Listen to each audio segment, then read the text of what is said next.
Thank you, Peanut. All right, we got something special for tonight. We have a comedian, the greatest comedian in the world you've never heard. Yeah. He hasn't even heard himself yet. This is his first time doing this. First time at our comedy night, jam night. Please put your hands together. Give it up for Mr. Andrew Thurman.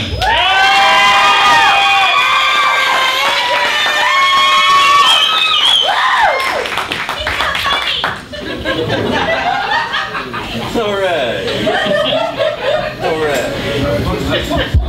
Going back in the case. All right, so. You got it. All right, thank you. Thank you. Hello. Hello. Know most of you people. So I'm Andrew Thurman, aka Rick Smash, and it's my first time up here, as Keith said. So just bear with me. And yes, I did just preemptively apologize for my entire performance. You know, I just don't want there to be any illusion of success on my part. You know, when I'm done, I don't want any of you to think that I think I did a good job. You know, so buckle up. Let's get this disaster started. So, like, is anybody still falling for commercials? I mean, are they still fooling anybody with all that sort of stuff? You know, personally, I don't care how many free Snuggies you offer me with my purchase. I refuse to believe that that's a $50 value for only $19.95. You know, it's just a constant barrage of things that I will never need, but just have to have. It's they're getting smart about it though. They're trying to justify it in a plausible way. Like, you know, I heard one the other day. It was something along the lines of, with the economy in the state that it's in, people are hanging on to their cars longer and longer. That means that your trade-in is more valuable to me. And, you know, I mean, it's complete bullshit. But it definitely sounds like it could be true, and that's all that counts. But I'll tell you though, there is one kind of advertising that really works on me, and boy, does it work. And that's food. But, I mean, I've always held that if I wasn't supposed to look like this, they would have never invented ho-hos. I mean, it's got cream filling. What am I going to do, say no? So you see the ad, and it'll be something like, it's the new chicken and cheese explosion at Taco Bell. I'm like, you're goddamn right it is, and it's about to be in here. So you drive to the store, and you're waiting in line, and you can see it up there on the menu staring down at you like some sort of perfect cloud kissed by an angel and sent down to the earth to spread peace and joy throughout. And you get up there and you place your order, and you're waiting for it, getting more and more excited with every number that's called, getting closer to yours. You get your order, and you rip that paper off like a kid on Christmas morning, and it's a goddamn khaki sock filled with rancid meat cooked on a hubcap in a sewer outside Boston.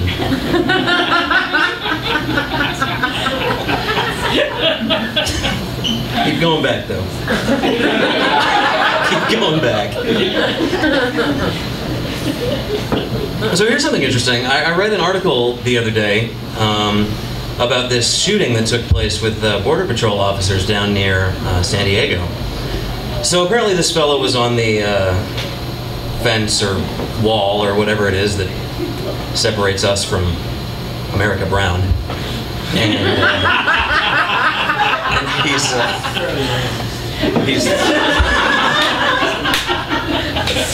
And he's throwing rocks and boards with nails in them at the Border Patrol officers, the U.S. Border Patrol officers. And right as he's about to throw another rock, the Border Patrol officer shoots him. He falls back into Mexico and dies. And now the U.S. government's starting this like huge investigation into the whole thing. I'm thinking, why? That sounds like problem solved to me. That sounds like cause and effect. Action equal and opposite reaction, you know? If that had been me, it's just been... Well, that shit never happened. An investigation for you. You pick up the shell from the rounds you fired, you go on about your goddamn day. tell you though, it's most places in the world, if there's like a shooting across an international border, it turns into a huge incident.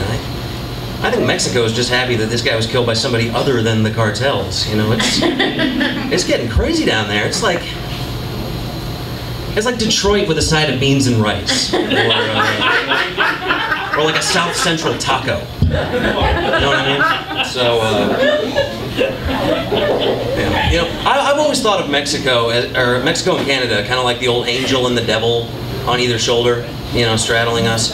It's like, you know, Canada's up there all kind and good-natured and a little bit French, and Mexico's down there just, you know, evil and nasty and just sweaty.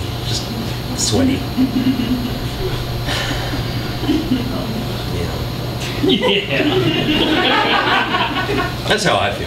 That's Mexico. But, yeah. So, this is a little interesting story. Something that happened to me the other day. I was laying in bed with my wife, and we fell asleep, and she was laying on top of me, and you know, face down, and I had my arm on, you know, her shoulder naturally.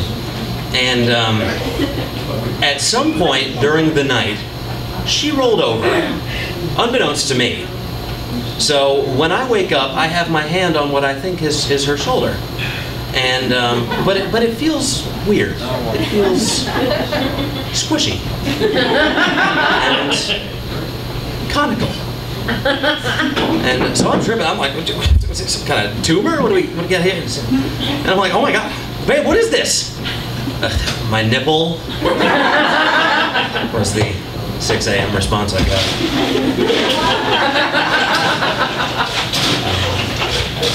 Here's a question. I want some feedback. Is it vain to always like all of your own posts and comments on Facebook? Is that, oh, dude, that sucks. I totally feel bad for you, you know, post. Yeah, man, I do feel bad for that guy. Like, OMG, today was totally a good day. Post. Today was a good day. Like, I don't know. It might not be vain, but it's a sure way to make sure that nobody else likes any of your posts.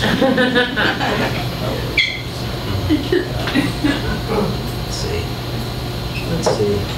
What else? You're doing good. Hey, what's the deal with airline food? They don't serve it anymore because they're all broke.